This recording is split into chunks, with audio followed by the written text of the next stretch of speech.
This is Amateur Logic, episode 75 for February 15th, 2015. DV3000 Raspberry Pi Hotspot. This episode of Amateur Logic was brought to you by MFJ, the world leaders in ham radio accessories at mfjenterprises.com. Got cabin fever? Well, get out or hunker down with ICOM.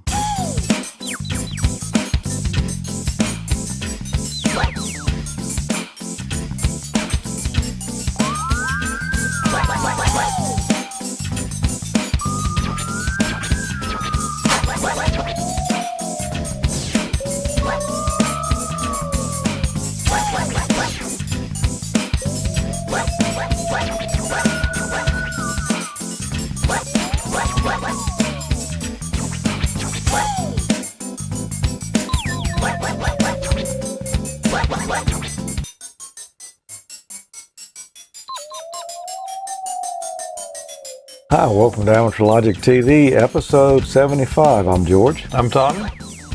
And I'm Peter. And man, we've got... It just, hey, it's funny, you know, it feels like hardly any time has passed since we made our last episode. I would say this is a Groundhog Day edition, but it's not. It's a Friday 13th edition. Yeah, it's deja vu. That's when we're actually shooting it. But we've got a good show for you tonight, and I'm not lying about that, am I, Tom? No, you're not. You say that pretty much every week, but you're usually right. I usually am, but especially this one. I think we've got an extra good show this time around. Let's get on into it. We got a few things we want to talk about. First, though, what have you been up to?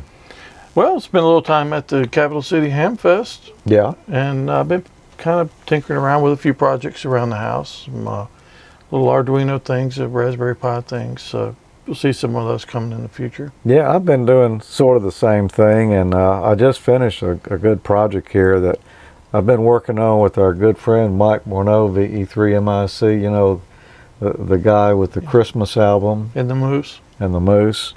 Yeah. Yeah, and all of that stuff. We've been working on a DV3000 Raspberry Pi hotspot, and we'll have a little more on that later in the show. Peter, what have you been up to? Well, one thing I did do was I grabbed an Arduino Uno with a LCD shield and then hooked it up to a GPS and a battery, took it outside, and basically within 30 seconds I was able to tell what my latitude and longitude was, which was pretty good. Aside from that, I've got this. It's the Raspberry Pi 2, and I'm looking forward to making a few projects with that. Yeah, got yours yet? No, we've got them on order. They should be here tomorrow, Tommy. Yeah, I hope so. I'm really looking forward to getting my hands on mine. I'm going to say about mid-afternoon. Yeah, so I'll be over here waiting for the mailman. Yeah. Because they're both actually coming here. Yeah, they are. So it's going to be fun to play with. Oh, yeah. Did you get a cover to block the flash? You know, they already discovered a problem where the high intensity light from the xenon flash bulbs can cause us to reboot. It's not going to be a problem for me, but yeah, I got a black plastic case, so now my Raspberry Pi will be safe from flashes. Yeah, I'll just put a little piece of black tape over the chip that's suspect. You got to watch for those rogue flashers. Yes, you do. And I don't even have anything with a xenon flash on it. I'll bring one over here. No, thank you. Don't be rebooting my hotspot. Well, some sad news this week, and you know, it's probably lasted longer than we would have thought it would have. But yeah. Radio Shack filed for bankruptcy on February the 5th last week. Yeah, you know, that really saddens me. When I was a kid, my first memories of Radio Shack, I delivered newspapers before school, and most of my money I earned from that I spent at Radio Shack. You know, it saddens me as well. It really does. That store, like we're looking at right there was one here in Jackson. Right over here, it was the only store in Radio Shack in town, and it looked exactly like that. It was just rows and rows of pegboard and parts. Yeah. And that's mostly what it was. You'd go in there and there'd be a big cardboard box that would just be loaded with 8-inch speakers. Yeah. And it's real cheap, and I'd buy some. You know, there's always something like that there. Yeah, there's a lot of cool stuff in there. But yeah, those days, You know, It hasn't been like that in a long. Go ahead, Peter. Yeah, maybe it's for the better, George, Tommy, because maybe the new owners, whoever they may be, may actually look at why they went into bankruptcy and decide to take this store in a different direction. Here in Australia, we've got a couple of large stores right across the country, J-Car and Altronics, that are very much like what Radio Shack used to be, and they're going great guns. So maybe if they just change their focus, the new owners could actually make it all work. Well, and that's a thought. You know, we really don't know exactly what's going to happen. They filed for Chapter 11, which means reorganization, not liquidation. So something like that could happen. Most of what I've read is that Sprint is going to buy out the remaining stores. Radio Shack's going to shut down like 1,784 stores out of the 4,297 stores in the U.S. Wow. And Sprint's going to buy the ones that stay open, and they're going to rebrand the stores as Sprint, and 1/3 of the floor area is going to be a Sprint store, and nobody say what the rest of it's going to be. Yeah, the manager at the local one here, that's the kind of the clearance store, he was telling me that they were going to have part of the store and carry some Radio Shack merchandise in there. Whether that really happens, I don't know. Yeah, we don't know. And then I've seen other speculation that maybe this is what they needed to do, and there's something else going on, because one of the big problems is they just had too many stores, over 4,000 stores. That's too many for a store of this type. So right. And their creditors would not allow them to shut down any, because it costs money to shut a store down, believe it or not. Yeah. And that was. By the way, this will allow them to do that. Yeah. Yeah. Okay. Oh, by the way, I was just going to say, I've heard through the grapevine that there were two middle-aged gentlemen seen buying up lots of bargains at a Jackson Radio Shack store. You wouldn't know anything about that, yeah, would you? I saw those guys when we were young. Us young guys were in there. Yeah. Us young guys were in there. Yeah, I bumped into those older guys. I saw them. But one of them apparently is wearing a Radio Shack T-shirt. Well, I'm wearing one too, and I think those guys bought one. Yeah, I got a new wardrobe at a discount. Yeah, talk nerdy to me. What, $1 Yeah. something? Every time I read that shirt, I hear that Weird Al Yankovic song in my head. Yeah. Tell us about the bargains you picked up. Well, we got some good stuff here. Let me just show you one in particular I got. It's a digital voltometer, of course, Radio Shack brand. And you'll notice I've already put a sticker with my name over the top of where the Radio Shack logo does, like I generally do with my Radio Shack test equipment. It's got a USB port on it, so you can hook it up to your computer. It comes with software. It's auto ranging.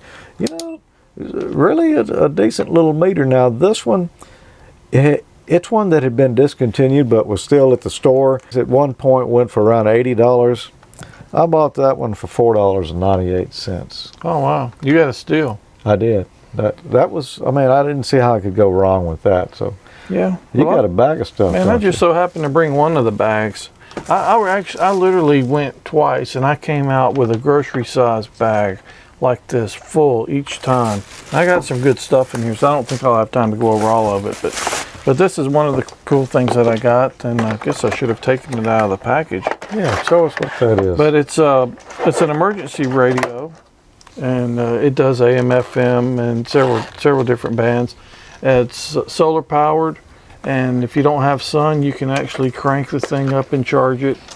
And there's a battery in there to reserve the power that you generate, and there's a USB port on it, so you could even charge your cell phone, and flashlight built into it as well. Okay, you need to get to cranking because it wasn't very bright. Yeah, I need to get to cranking. The battery was flat dead when I got it. I set it out in the sun a little while this afternoon, but it needs to be charged up good. Yeah, I wish I would have got one of those. I didn't notice any last time I was in. Yeah, and I don't think I said how much I gave for it. No, I gave much? a grand total of like $2.60-something for it. Wow.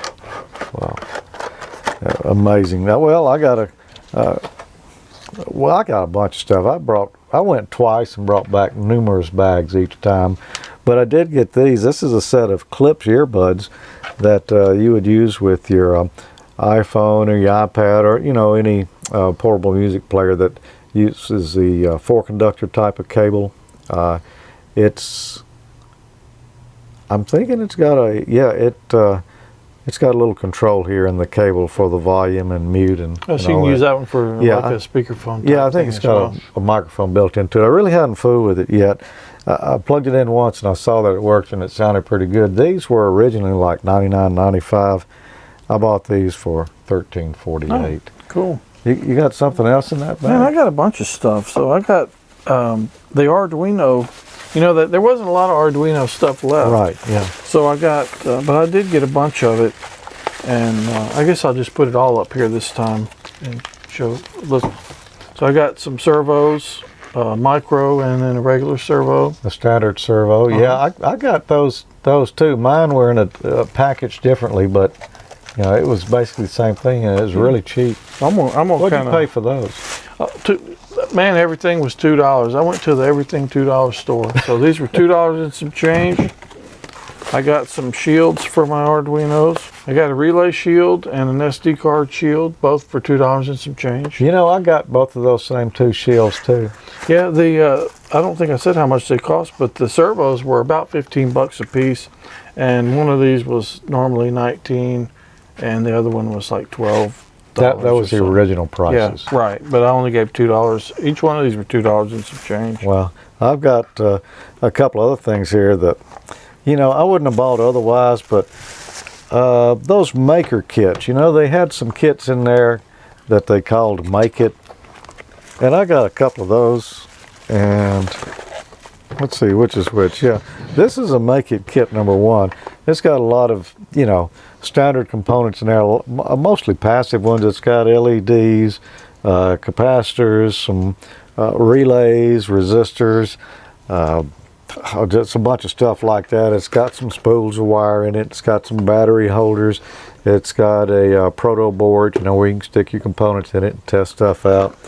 You know, a box of jumper wires there is too. So a lot of stuff like that. But Make It kit number 1, this thing was normally $79.99, 16 bucks. Oh, that's a good deal. Easily worth that. A lot of good stuff in there. And I also got the Make It kit too. Now this one, you know, is a little more sophisticated. It was the next level up. So it's got like a DTMF style touchpad there. It really doesn't have the DTMF generator. Right. But a touchpad, a 3-segment LED display, transistors, potentiometers, some more alligator clips, switches, you know, just a lot of different stuff. A lot of logic chips in here too, and regulators. You know, this one has a little meat to it. That's kind of the more hardcore kit. More hardcore kit. They were selling these, or maybe they weren't selling them, was the problem. But these were like $119.99, and that's more than I would have spent on this. I don't know that it had been worth that much, but it was certainly worth $19.99. Right. Oh yeah, no doubt. And I got 2 of these because by mistake I thought I was getting 3 different kinds. But yeah. So I've got another one over there if you need one, Tom. Is that the one you told me you'd sell for 50 bucks? Yes, that's exactly the one. So some good hauls there. Radio Shack, you know.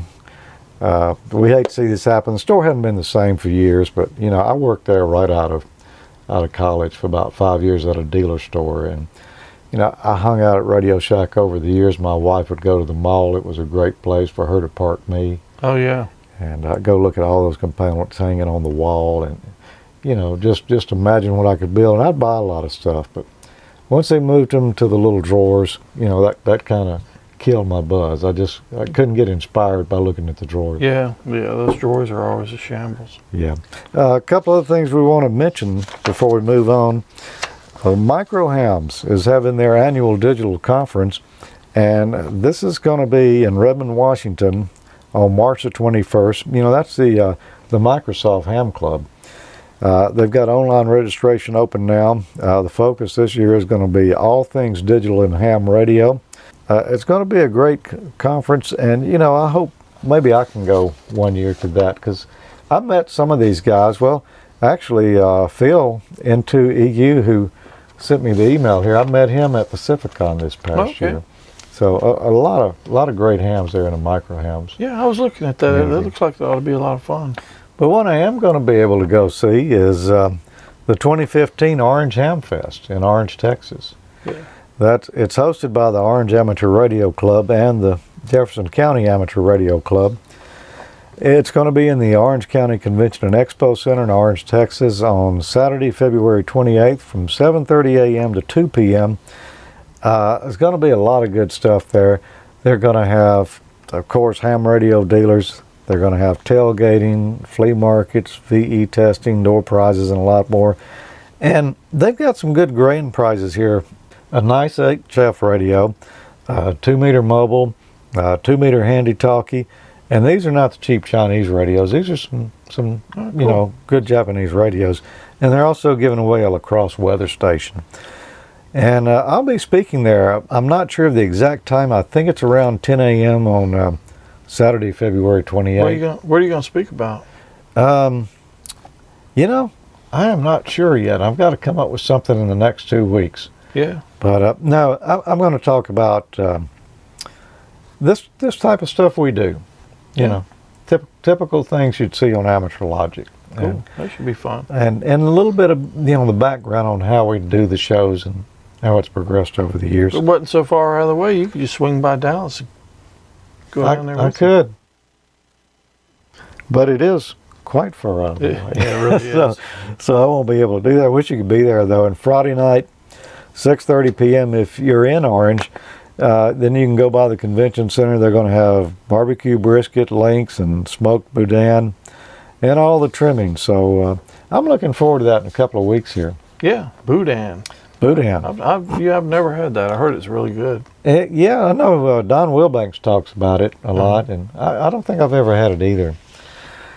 Well, Tommy, a couple of weeks ago we went to the Capital City Hamfest, and what did you see down there that you really liked? Yeah, you know, they had a competition for Go Kits. And Go Kits are actually one of the things on my list of segment ideas that I wanted to do in the future. So I was able to kind of look at those and knock out a good segment at the same time. Cool. Well, it's Hamfest time again, and we are at the 2015 Capital City Hamfest in Jackson, Mississippi. You find anything? I know I've seen you looking around. I know you're bound to find something you want to buy already. Well, no, I haven't. I've only made one short row of tables so far. There were a few things in there I would like to have, but I've got to get the whole picture before I lay down my hard cold bucks. Something very unusual happened in our careers just a few minutes ago, didn't it? Yeah, it did. We actually kind of bit the bullet and joined the ARRL. Yeah, I think we've got some evidence here. Well, here's Tommy. He's got the money out there, and this is something you don't see every day. Like how many years have you been a ham now? Since about 92. Me since 91, and we finally decided to be bona fide, huh? Yep, joining the ARRL. You know, this is actually the first club of any type that I've actually been in. You know, I think you're right. It's the first one I've been in, too. I've gone to a club meeting, but I've never been a member of anything before now. Yeah, that's kind of odd. I mean, I don't even really know what to say about that. It is kind of odd because I haven't either, so. Well, I don't know. Maybe we won't get kicked out of this one. We can join something else, too. Yeah, they can't kick you out if you pay. Oh, true. Okay, cool. Let's walk around and see what we can get into. Yeah, let's do it. I'm sure there's got to be something here with your name on it. Oh, yeah, I already saw a few things that I'm kind of eyeballing. Squirrel-proof rope? Actually, I want to get some Anderson power poles for one thing. I've got the bigger ones. I need to get the smaller sizes because I got a few other pieces of gear I want to hook up. Did you get your roll-around cart for the PL259s? I did. I brought the milk crate on wheels. All right, let's hit it. So wandering around the Hamfest here, we ran into somebody representing wearing the Amateur Logic colors. And KC5 TGT, what's your name? My name's Bobby. Yeah, so you had actually an indirect appearance on the show before, haven't you? I have. You actually, in your APRS segment, showed my station in that. And I had no idea. I just kind of picked one at random that was online. That's right. That's right. Now, when I was watching that episode, I was hoping you was going to choose mine, but I had no idea until it actually played. I was like, cool, that's pretty sharp. You chose my station for it. Yeah. So I got to say, you're probably like the best dressed guy here, and then we got number 2 and number 3 here with you. That's right. That's right. Yeah. Anyway, it's good to see you guys. People walking around here wearing the T-shirt. So, right behind us here, they got the Go Kit competition. You got an entry in there, right? I do. I have an entry in the HT competition. Why don't you tell us about what you got? All right, Tommy. So what we've got here is we've got an analog kit. This is the one that has the 2 Wuxon dual band radios. I've also got that running off of a 7 amp hour sealed battery here, so it could run quite some time on that battery. I've got a portable rollout J-pole antenna that can be hoisted up for better communication here. And that's just a shoulder bag. It's got a lot of stuff in it that's really great for this type of communication. Take it with you anywhere you want to go, throw it behind the seat of your truck, deploy it really quick and easy. And then for the digital side, I built this DV Pi. It's got the Raspberry, that's the B Plus model, with the portable battery pack and the DVAP. And it's all built on this little gridded board here where you can pick it up, tote it around. It makes it real easy to stick on the passenger seat of the truck or something if you're going down the road. Yeah, nice. That's nice. Nice and neat and compact. Yeah, it is, and it runs off this battery for probably about 8 hours. So I really enjoy it a lot. That's what I take to work with me in when I'm mobile. Yeah, what's the capacity of the battery? The capacity, I want to say, is 21 amp hours on that. Okay, that's cool. I've got a 15,000 milliamp hour, I guess, 15. But I get almost a day out of it. Yeah, it should last at least 8 hours, I believe. So. Well, cool. It's good to see you out here, and especially representing like that. Well, I appreciate it, Tommy, and I really enjoy y'all's show a lot. I appreciate the time and effort y'all put into making it as well. There's a lot of hams out here that enjoy it and get a lot out of watching it. I appreciate it. Good to see you. Well, Wayne, looks like they got another cool kit here. There's a bunch of good ones. It looks like there is. I haven't been able to look at them extensively yet to see what all everybody has, but looks like a good assortment. Yeah, this is a nice one. There's a 857D in there, and I'm not sure what kind of box that is, but that's pretty nice to be able to mount it in. External speaker, got a power block up here and an antenna switch on the top.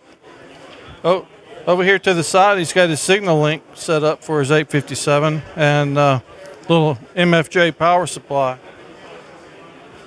A couple dipole antennas rolled up there, it looks like. Yeah, see a vertical here. I've got one of those little mounts there, but I have not been able to get mine to work just yet. Apparently, I don't have my ground system figured out. His looks a lot different than mine, so something I got to work on mine. Oh, you got one of these little tripod mounts? I do, but I haven't been able to get it to work quite right yet, so I got to figure something out. Oh, cool. Well, it looks pretty nice. Really convenient, portable to carry around. It is, if you can get it to work. I just hadn't done that yet. All right, Wayne, we got another one here. This one doesn't have HF. It looks like he's got a Yaesu 7800, little gel cell battery, and a mag mount antenna on it in a nice little box. Yeah. The box is very nice. Be nice if it had HF in there, but you got to start somewhere. Yeah, it looks very convenient. Maybe a little bit longer antenna. Probably would help a little bit. Overall, it's pretty nice, so I like the box. And moving on down the line here, this one, what do we got in here? IC 725. I'm not familiar with some of the older rigs there, but got a nice IC 725, signal link USB, LGG tuner, and I guess that's a power supply. Battery hooked up at the top. I guess it's a power distribution box he's got made up here. I'm impressed with that. I like that. I'd like to know what he did. Yeah, if we catch him around here, we'll talk to him. But he's got his battery inside that ammo box, which that's kind of nice, but it kind of scares me a little bit. I've got one of these ammo boxes, and I thought about putting the batteries in it, but I was kind of scared of a short. If that shorts out, that's going to be kind of a pretty big mistake, big mess. Yeah, it could be. Definitely could be. I'd have to get some foam or something to put on the top to keep it from making contact. Yeah, one of the plastic ammo boxes would be ideal for that. Okay, next down the line here we got one. This one looks like it's for sale. $1,200. But anyway, he's got his 857D in here. Got him a little LDG tuner, little Kenwood, looks like a little 2-meter rig, small power supply. It's got a drawer in it, and looks pretty handy. Nice little case, little equipment case like you do music equipment in or something. I really need to get me one of those for my Go Kit. Now this one I've seen before. We went to a little Smart in the Park event near the house, and he had this one set up out there. It's pretty nice, Wayne. Yep, that one definitely looks pretty nice. Got the gauges and dials and all that stuff on the front to control it. That looks good. Yeah, this one's Gary's KF5 MWE. Got the power distribution center with the voltage on it. MFJ tuner, MFJ power supply, signal link, and little bitty computer. And he's got a little, I'm not sure what that is right there. The Woshan radio, I guess. Little switcher for his TNC or signal link. Yaesu 897 radio in there. That's pretty nice. He's got a battery in the back of it. I remember seeing it before. And over here he's got Ham Radio Deluxe running on a little battery-powered monitor. That's a pretty nice setup. He's geared up for just about anything there. He's got his Outbacker clone antenna on the back. We got Kerry here, N5KLT. Tell us about your setup, Kerry. Yes, sir. This folding table here collapses down to about 4 inches, so it's all designed to get very small so you can travel with it. And so the lower unit platform here was designed to just move everything on here. So this platform is about a week old. You know, last week it was a 2x4 piece of birch plywood. So, but I like being off a grid with a solar panel here, and the storage tube here, if you'll see that, that's just basic for storage for the antenna support, which is a drum stand. It goes right into there. And the cymbal bag is for the pizza pan for the reflective for the mag mount antenna. So musicians have a good way of traveling, so I am a musician, so I take cues from them. This is an amplifier stand right here, so I modified it to hold my solar panel. How many watts is your solar panel? 35 watts. And so the storage is PVC tubes. The small one is for just antennas, so things won't get damaged in transport. This is the actual kit that I used for the 13 Colony event, this setup. And so Yaesu FT840. And so I got a clean sweep with this, and also the 2 bonus stations. And I'm learning now about the signal link USB, so I wanted that to capability. So I'm still in the learning process. And this is a very good setup here for headphones, as you know. I've seen your programs, you know, so very good. This is actually a box for musical equipment, like Sweetwater music supply. So I just use that for, and if you can step around and look at the back side, it might help some. That's just a battery I got from Northern Tool. It's just a 22 amp hour battery, AGM, and I like the capability of not having to worry about it's sealed, so you don't have to worry about acid leaking everywhere. And same thing for this 100 amp hour AGM absorbent glass mat battery, just for longer use. And I like the fact that you don't have the fumes and the leaks and that sort of thing. And so I just try to set it up for future use with power pole connectors there, and then just internal lights that aren't very easy to use, just so you can work in there, work lights basically. Yeah, that's a good idea in case you need to do any cabling or whatever. I like everything's all nice and neat in there. Yes, sir. Thank you. It's a nice job. I appreciate you talking to us. Thank you very much. Enjoy your program too. Oh, thank you. Looks like this is the last one, Wayne. Last but not least. Yep, I like the box. It's nice and orange. Yeah, it's got the ICOM sticker on there. And anyway, this is nice. It's got GPS on here, power distribution box with power poles on it, external speakers. I'm not sure what this is. He's got a 9-pin serial adapter on there. I'm sure it goes to the GPS for some way and ties that back in probably to his radio maybe. So he's got an IXC706 Mark II here, another little radio here. I'm not sure exactly what that one is. I can't see too good from here. Little tuner, MFJ power supply, a key, which that doesn't fit my hand very well, so I don't have one of those. But I understand they're handy if you know how to operate it. I wouldn't know. And you don't operate it either? It's been a long time since I've touched one of them. Well, anyways, overall, it's a nice box. I like the Day-Glo orange, too. Looks like we got the winner here, John, KK4TXB. Tell us about what you got here, John. It's a pretty nice-looking setup. My concept was I didn't want to carry anything, so I put it on wheels. And I had a hunting cart for game available in a closet, so I built on top of that a frame, and as a frame I built a top and a shelf and put my rig on it, and it works, and it deploys quickly. It's got a built-in mast for HF. It's got the buddy pole antenna and a 2-meter 440 antenna, and if we walk around the side you can see the operating station of the rig. This is the rear of the rig with the 12-volt power and solar panel. How many watts is your solar panel? That's 100 watts. Will it keep your battery charged Yes, up? it will. That's a 66 amp hour battery. So it's really just if you're going to be overnight, you'll want to use the solar to charge the next day. But it also has a built-in AC charger if you can find a grid power somewhere you can plug in and keep your battery charged that way. Yeah, I like the little mast you've got built on there. It's an 18-foot buddy pole mast built into the cart, and the battery weights it down to keep it from swaying. Oh, yeah, good. That's a good idea. Let's look at the other side. For the HF rig, it's an ICOM 7200, and then for the VHF, it's an ICOM 51A, and a D-Star with a VHF UHF amplifier on the VHF and 100 watts on the HF.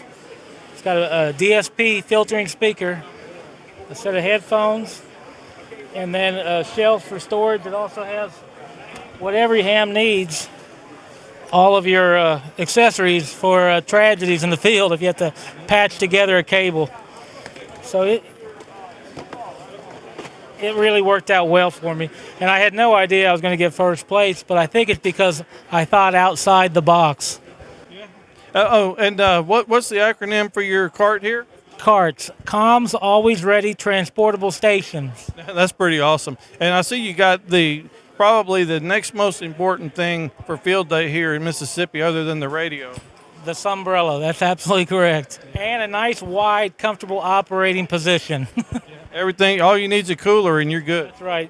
Thank you. Yeah, I appreciate you talking to us. Congratulations on winning. Thank you, guys. He had a really nice setup. He really did. All those were nice setups, but it seems like he was thinking of comfort. Yeah, I love the umbrella. Yeah. Like shade at field day down here, man, that's a necessity. Oh, yeah.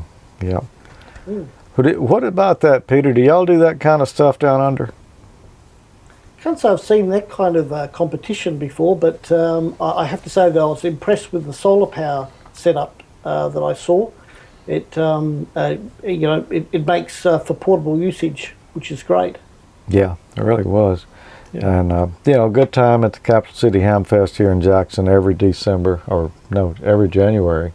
Yeah, it's end of January, 1st of February sometime. Good Hamfest. We're going to have a little bit more of that a little bit later on, but right now, Peter, why don't you set up your segment for us? My segment? Well, after my kids coming to me and complaining of constantly, getting toolbars and viruses and all of that, I've come to the conclusion that Windows probably isn't such a great idea. So I've decided to switch to Linux, and I found a distribution that I think you're going to be interested in. Hello everyone, and welcome once again. This month I want to talk about how I've now installed Cinnamon Mint on my hard drive. Now, I was sick and tired of Trojans and viruses infecting Windows, so I decided to ditch Windows, not entirely, but to cease using it on a day-to-day basis, and instead go with Linux. So what I've done is I found what I think is the perfect distribution for all of us, Cinnamon Mint. It's a version of Linux Mint, which you may have heard of before, but I find the presentation is a lot better. And it's a very, very functional and easy to use distribution. In this segment today, I'm going to show you how you can download it and create a boot disk for installation. And I'm also going to show you some extra free software that you can add to Cinnamon Mint, which will give you a whole lot of extra ham radio functionality. So let's get started. First, you'll need to go to www.linuxmint.com and go to the downloads section. There you can download an ISO file, which is like an image of a DVD. It ends in the extension .iso and comes in either a 32-bit or 64-bit version. If you're not sure which version is appropriate for your computer, just select the 32-bit version. Next, you're going to need a program to burn the ISO file to a blank DVD. So go to www.freeisoburner.com and download the program Free ISO Burner. Using Free ISO Burner is quite easy. We've downloaded an ISO file, either a 32-bit or a 64-bit version for your computer. Firstly, we click on Open. We select the file that we downloaded, and here it is, Linux Mint 17.1 Cinnamon 64bit.iso, and we click Open. And then we make sure that we've got a blank disk in our disk drive, and we simply click Burn. Okay, you've now created your Cinnamon Mint installation disk. What now? Well, essentially what you do is you put this into your DVD drive and boot your computer and follow the instructions. Sounds simple. Now, if you're just wiping the whole disk and installing Cinnamon Mint, you shouldn't have too many problems at all. On the other hand, though, if you want to partition the hard drive and actually set up Cinnamon Mint alongside Windows, that can get a little bit complex, and that would take a lot more time than I've got available here today. So what I've done is I'm providing a link down below to a detailed set of instructions that you can follow to actually do partitioning, if that's what you want to do. This is the Cinnamon desktop, and as you can see, I've selected one of the many desktop wallpapers that come built in with Cinnamon. To change your wallpaper, right-click on the desktop, select Change Desktop Background, and then select your background of choice. For example, Ancient. There you go. And just to get out of that, I kind of prefer Fiji though, so we'll change it back to Fiji. On the bottom left-hand side of the screen is a menu button that brings up an attractive menu. There's buttons here to quit, to log out, to lock the screen, to go to Firefox. There's a software manager, system settings, a terminal program, and a file manager. I've also installed Chromium, which is a Linux version of Chrome. However, it doesn't come pre-installed with Cinnamon. You need to go to Administration and then run the Synaptic Package Manager to install it. Now, on the left here, we've got a number of different categories with a number of pre-installed programs. Under Office, you'll see the LibreOffice suite of programs, and they all give pretty much the same functionality as Microsoft Office. Now, most of what you're going to do, probably with your computer, is to browse the internet and also to send and receive mail. You've got Firefox web browser for web browsing and also Thunderbird Mail for sending and receiving email. However, you can install your own browsers or mail clients using the Synaptic Package Manager. Also down here on the left, you've got a Preferences tab. That gives access to a number of preference settings so that you can customize your Cinnamon to the way that you want it. I'm now going to show you how to install a program in Linux. On the internet, there are libraries of free software called repositories, and you can download this free software using some programs that come with Cinnamon. Click on Menu, and then Administration, and down to Synaptic Package Manager. And we enter our password, which we would have provided when we install Linux, and hit Enter, and up comes the Synaptic Package Manager. You'll see here a list of files that are available and also a list of descriptions for those files. What we're going to do is we're going to download and install a program that can do JT65. So we type in JT65 in the search box, and it's narrowed it down to one program, WSJTX, which if I click on it, you'll see in the description down the bottom here says that it can do modes JT9 and JT65. So I want this program. So I click on the box here and mark that for installation. Then click on Apply, and up comes a box asking me, do you want to apply the following changes? And I click Apply again. Now what happens is it will download the files and then install the software. And that's been done. So I click Close and then get out of the Synaptic Package Manager, like so. Now when I go back to my menu and go to All Applications and scroll right to the bottom, I should find WSJTX. I can put that on my desktop by right-clicking and then clicking on Add to Desktop. Now when I click on the newly installed icon, up will come the program. I like Firefox a lot as a browser, but I much prefer Chromium because I find it to be a lot quicker. So once you've gone to the Synaptic Package Manager and installed Chromium, you'll find it under Menu and then Internet and then Chromium Web Browser. This is what it's going to look like. The main reason I use Chromium is speed. It runs really, really quickly. I'm not a big fan of the Thunderbird mail client, so what I recommend you do is go to the Synaptic Package Manager and install a program called Evolution. It will install itself under Office, or rather under the Office category. And so let's click on it and have a look at it. As you can see, it's a full mail client. You can send and receive emails, and it's got a preview screen down the bottom. It's quite well laid out and very easy to use. We now come to the question of internet security. The good news is that Linux is pretty resistant to things like viruses and Trojans. Hey, that's good news. However, there could be some young teenage kid down your street trying to hack into your computer right now, and that would not be a good thing. You need some protection against this hacker, who we'll call, let's say, Darren. How are we going to protect ourselves against Darren? Well, what you need is a firewall. And the good news is that Cinnamon comes with a firewall built in. All you need to do is turn it on. So what we're going to do is open up a terminal window. Just press the terminal button down here at the bottom. And we type sudo ufw and enable.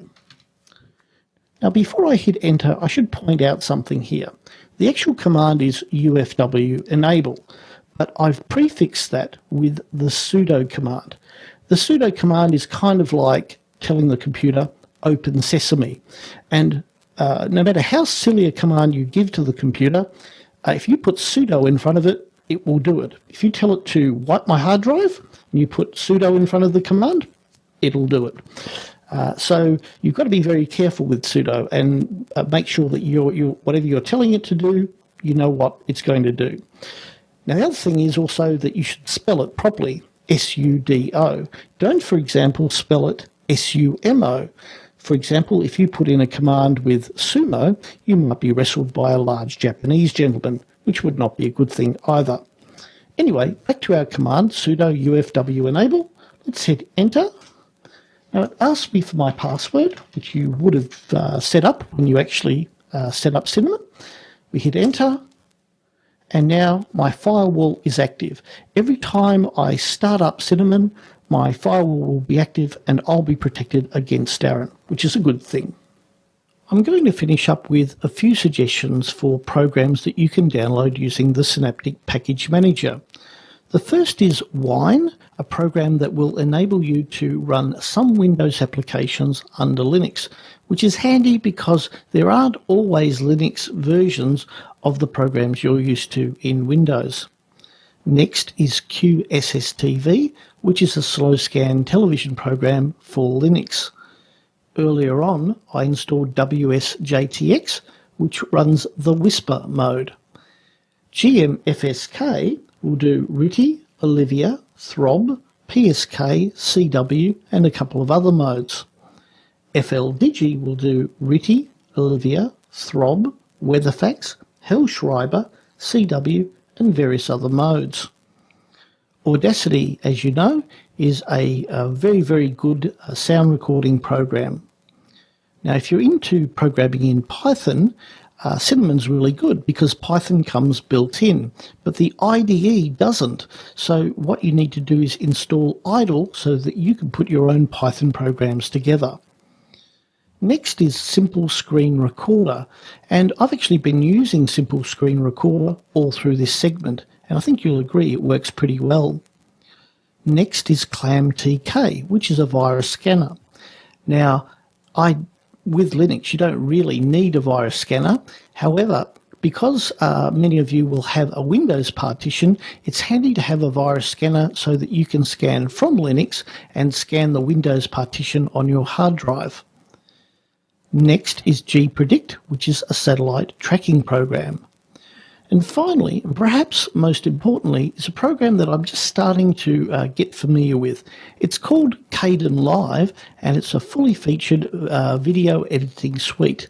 It looks really, really good. Well, that finishes up my tour of Cinnamon and various other programs that you can add to the distribution. I think you'll agree it's a pretty good package. Well, Peter, it looks like you had a lot of fun with that. Oh, it's a great distribution, and I really have been using it probably 90 to 95% of the time. There's just one or two applications that I haven't set up on Linux yet, namely Skype, for example, which I'm using on Windows at the moment.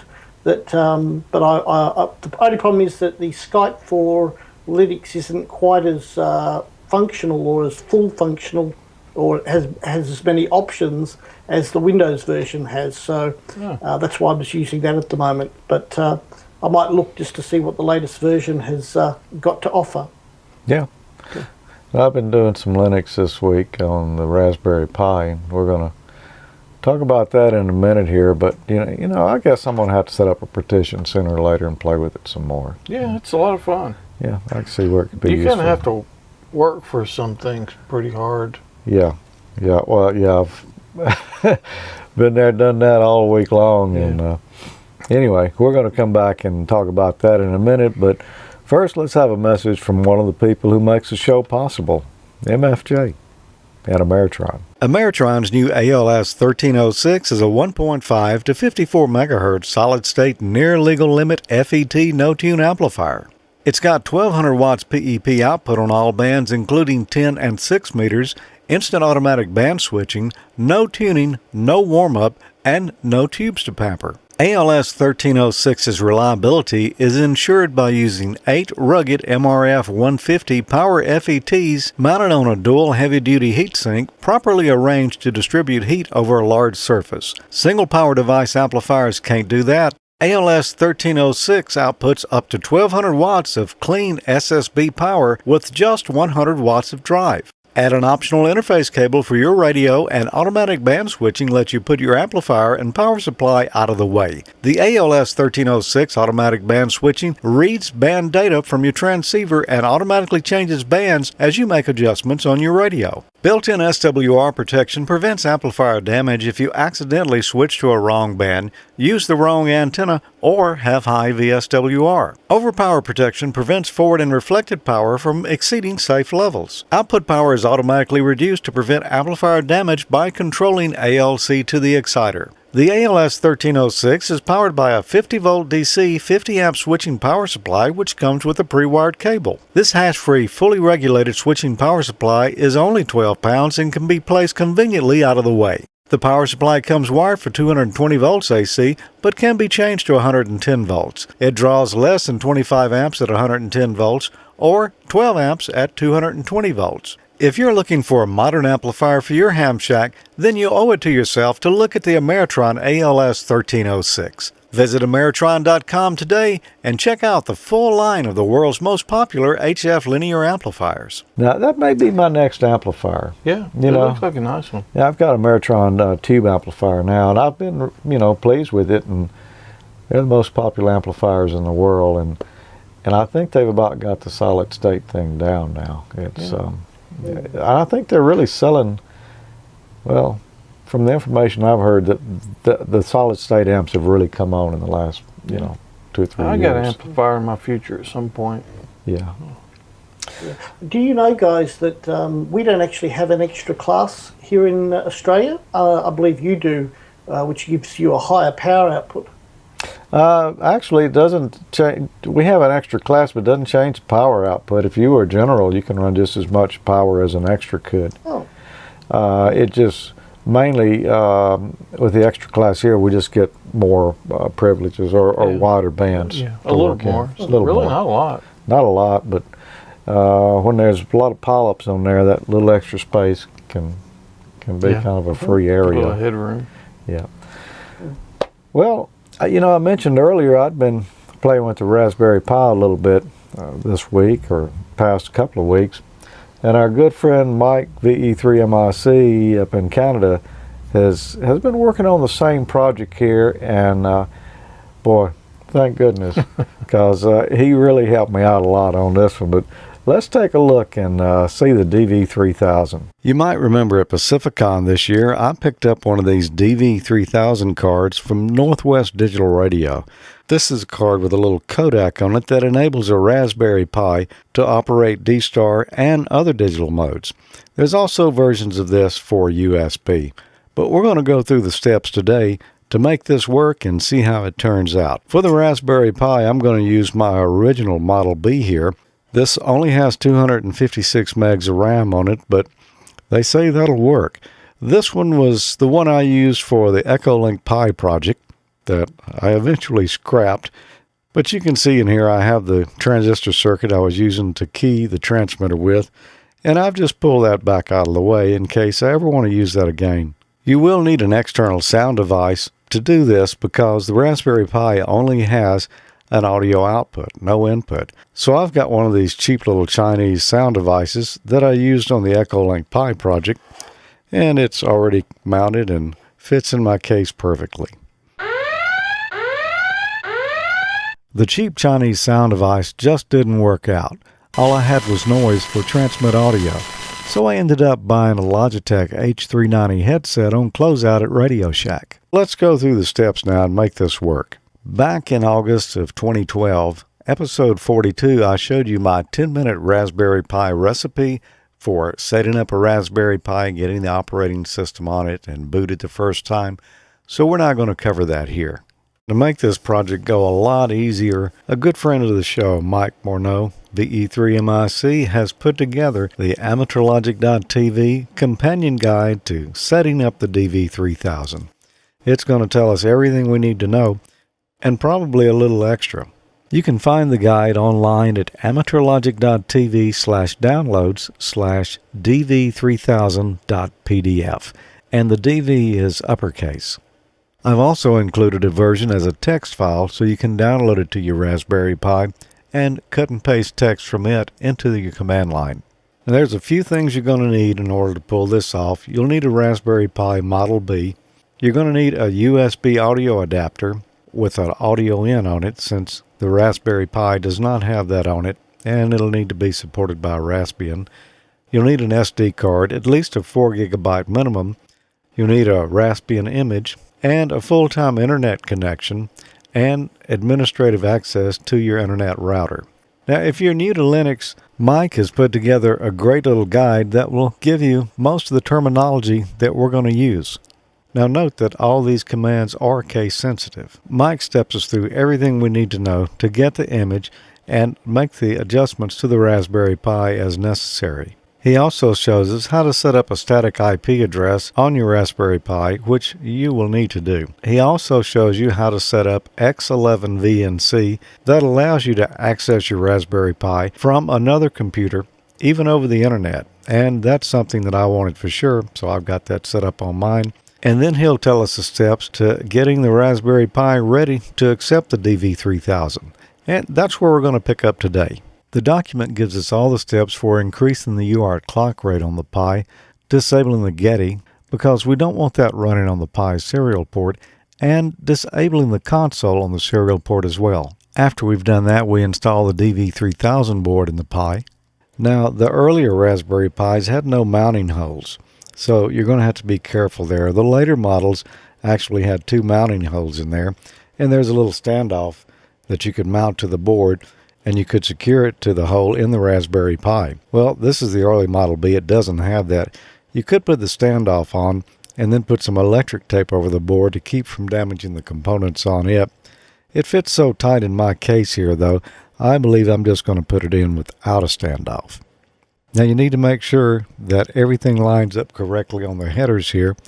Once you've got that done, you can put power back on the Raspberry Pi and let it boot up.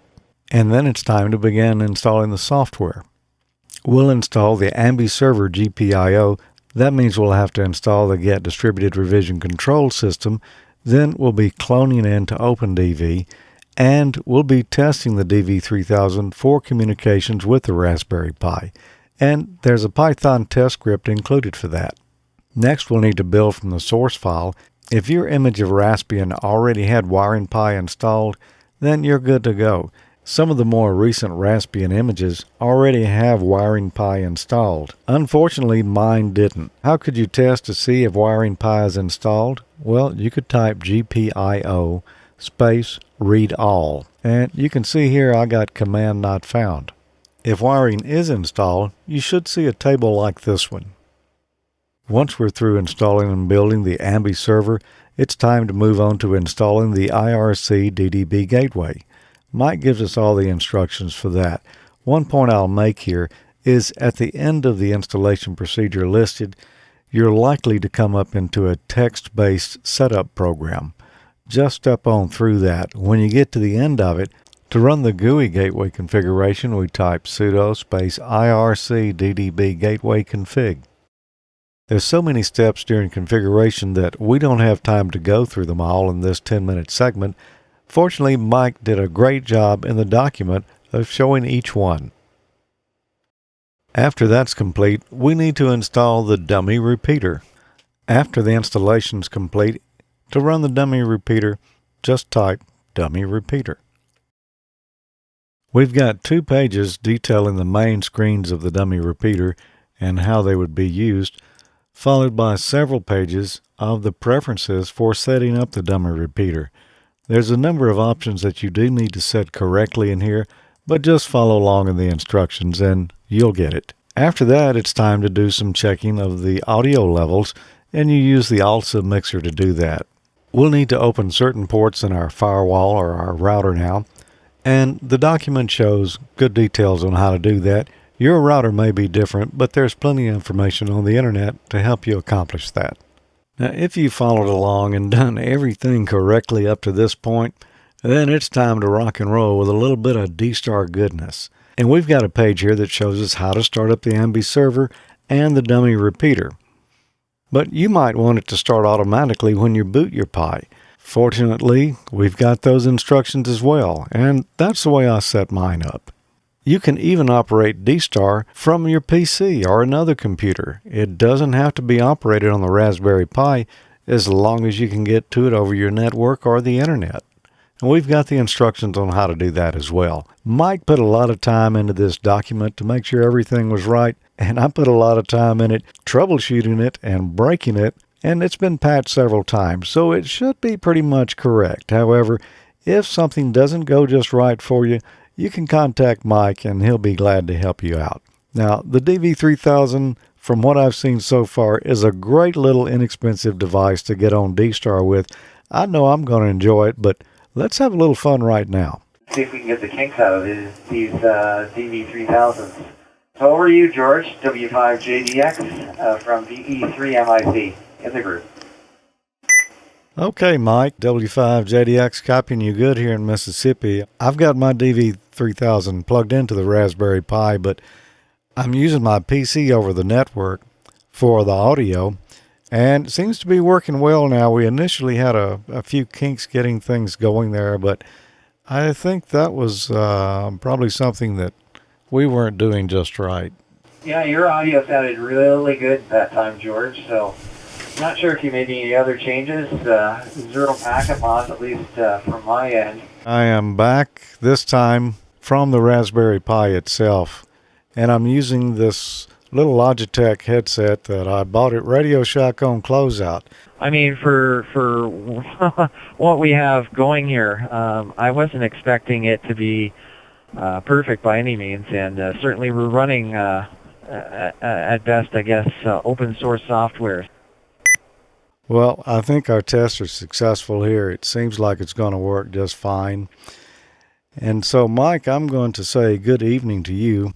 It's been a lot of fun, and I appreciate all the help getting the DV3000 set up here, and I'm sure a lot of folks are going to get good use out of that document, because for $99 and a Raspberry Pi, you can get into D-Star, and, it's not a radio, but it's another method, and certainly for the experimenter, it's something that you'd want to play with. The E3MIC W5JDX. Even though it's not a radio there, you're still coming out on the radio somewhere. You are, yeah. I could sit right here and get on my notebook computer and connect to that Pi, plug in a microphone, and be on D-Star. Yeah. Without even being at the Pi.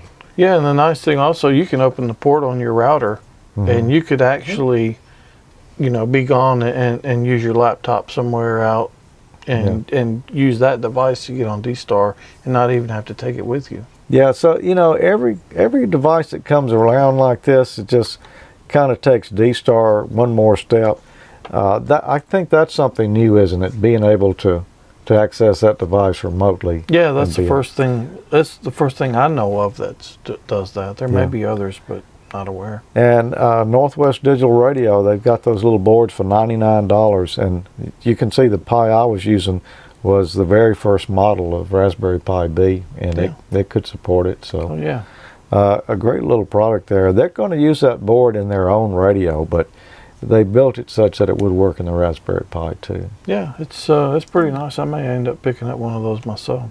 Well, let's take a break now for a message from another one of our great sponsors, ICOM. From new models to classic radios, there's something for everyone this season, so get out or hunker down with ICOM. Celebrate ICOM's 50th year with the IC7850. Only 150 units are available, and each radio features 1.2 kilohertz optimized roofing filter, a new local oscillator design with improved phase noise, several spectrum scope enhancements, and distinct gold accents on the front panel and commemorative label. For contesters just starting out this year, ICOM's IC7600. You get advanced DSP technology and IF roofing filters, dual watch on the same band on an ultra-wide 5.8-inch display. Got cabin fever and need to get away? Get mobile with ICOM's IC2730A and ID5100A. The analog 2730A mobile and digital 5100A with built-in GPS. Both feature optional Bluetooth capability for hands-free operation, 50 watts output power on both VHF and UHF, and a large backlit screen. For entry-level D-Star operation, take the ID880H on the road. Features include a good menu structure and VHF-UHF dual-band functionality, one band at a time. To hunker down or get out, the ID51A Plus is a perfect radio to enjoy global communications. This dual-bander has the free downloadable RSMS1A Android app, enhanced DV functionality, and additional D+ reflector link commands. Make sure you visit icomamerica.com/amateur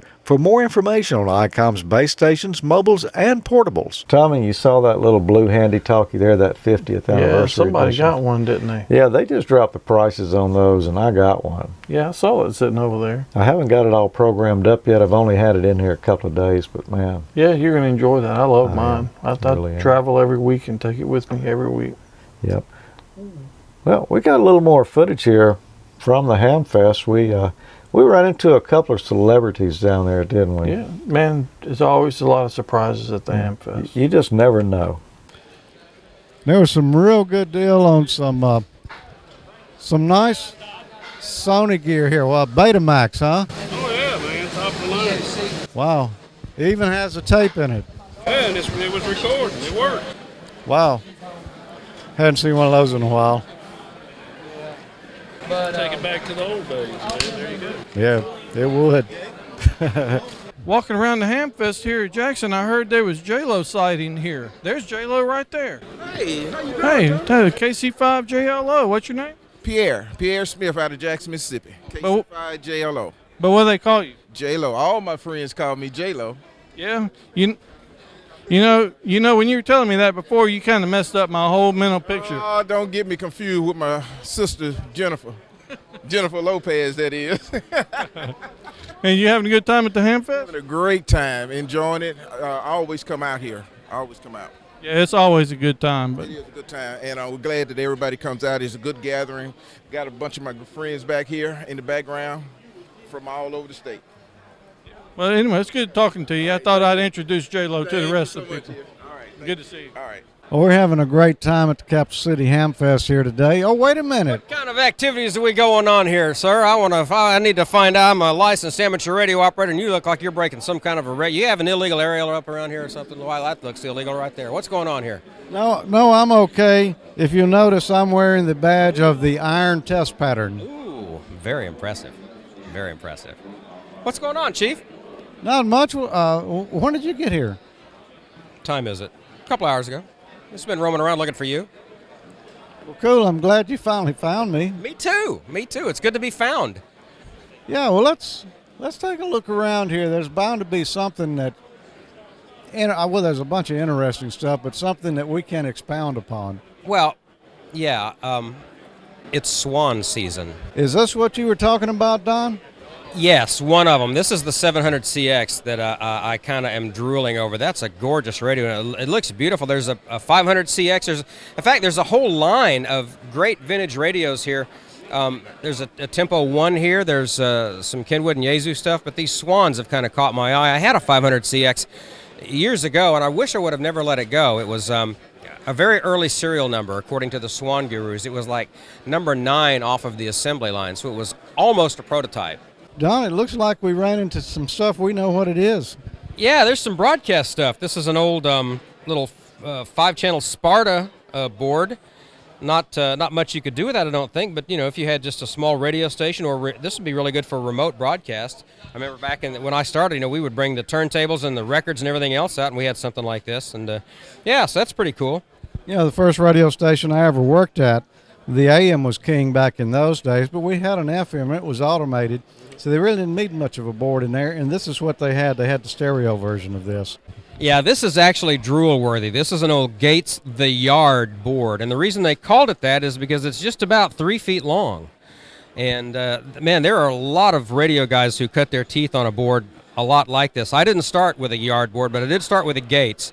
I can't remember what Criterion or that may be wrong. Diplomat or whatever it is. But anyway, I started on a Gates board as well back 37-something years ago. But this is a classic. I noticed it's got N5LIP. I know that guy, so I know what radio station this came from. Yeah, well, WTYL is there's a note here. Now, according to this piece of paper here, feel free to make an offer on anything here. Don't intend to haul it home. He also has, and again, we were talking about if you want to do a 160 station, he's got a Collins 1 kW AM broadcast transmitter. Uses 3 3500Zs. Three of them. Make an offer. He's got a Yaesu FT920 and a couple of Alenkos as well. And then something else for, if you want to have a really, really good sounding 160 meter AM station, he's got the audio processing right here as well. So this is a slick. If you want to get into 160 and do it really, really well, you could have some fun with this. Pretty good Hamfest, isn't it, Don? Give me one. This is a pretty good. You look like you're having a lot of fun, George, with Don. Yeah, we have a lot of fun when we get together. It's usually at the Jackson Hamfest, and then maybe at the Huntsville Hamfest or Dayton every couple of years. Sometimes at Dayton. Yeah, sometimes at Dayton. But yeah, we had a good time there. He's a character. Yeah. I'll just leave it at that. We're about to wrap up the show for tonight, but we really had a good time. I want to mention a couple of things before we go, don't we, Tommy? Yeah, we do. We just shot the episode number 1 official first Ham College episode. It was really the second because we had a pilot. It was the first official. First official. Yeah. And I got good response on that. Yeah, it's been great. A lot of downloads, a lot of great comments and everything. So if you haven't seen it, go check it out. You can download it at the same place as you get Amateur Logic. Yep. And we've got a website, AmateurLogic.TV, but any of your Amateur Logic resources, social network, the Amateur Logic website, any of those, we're going to be posting Ham College on there as well. Yeah. And so check it out. We'll be doing another episode at the end of the month, and we'll let you know when. Right. Yeah. And we stream it live just like we do this one, so you get to see the bloopers as they happen. Yep. And some people seem to enjoy those. So. Yeah, they must, man. They really must.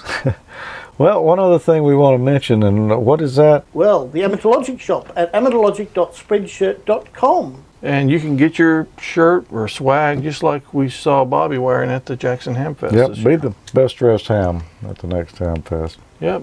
And actually, we need to have some kind of contest for how many people we see walking around Dayton this year with Amateur Logic shirts on. We do. I tell you what, maybe we should give them, what, a $100 bill? To split between them all? Yeah, well, maybe not. Yeah, the one with my face on it? That one, yes, yes. Remember that one? That's a $1,000 bill there. Yeah, there you go. That's worth more. Well, let's see, a couple more things before we go here. Don't forget, we've got that Echolink net. When's it going to be this month, Tommy? It is going to be February the 23rd, and that'll be at 8:30 p.m. Central Time, which I think will be 0130 UTC. No, I think it's 0230 UTC. Okay, well, just watch for us on the social media outlets. We'll post the correct time. Yep, over at Star Dewdrop in Star. And also, that's node 355-800. It is. By the way. And don't forget about our social networks. We got the Facebook group. We got the Google Plus group. You can follow at AmateurLogic on Twitter. Yep, that's pretty much it. That's pretty much it. That's enough. If you do all of that, yeah, you'll be busy. Yeah. But some great groups there. A lot of friendly hams in there. We've always got some good discussions going on. And everybody participates in it. You got a question, don't know the answer to, you're trying to troubleshoot something. Come over to one of these groups and throw your question in there. Somebody will have an answer. Yeah, it's a fantastic community. All of those are, and people always pitch in to help. Yep. One other resource that we don't want to forget about, and that's the show notes wiki that Dan in 9LVS does for us every month. That's at AmateurLogic.TV /what? /wiki. Yep. Yeah, thank you, Dan, for doing that. He always does a great job on it. Yep. And the document I showed tonight for the DV3000 that Mike did for us, there'll be the link there for that document as well.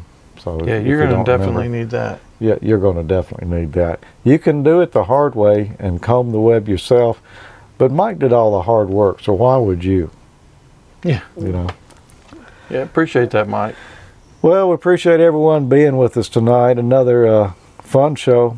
A lot of good things this time around, I think. Yeah, it was great. Really had some great segments. Yeah. So fun shooting it. Yeah. So join us again next month around the 15th of the month. And we'll do what? Episode 76. 76. This is 75. This was a milestone. We didn't even have wine or water or anything. I spilt it all last time. Yeah, so, that's true. All right. Well, we'll see you next time. 73. 73. 73.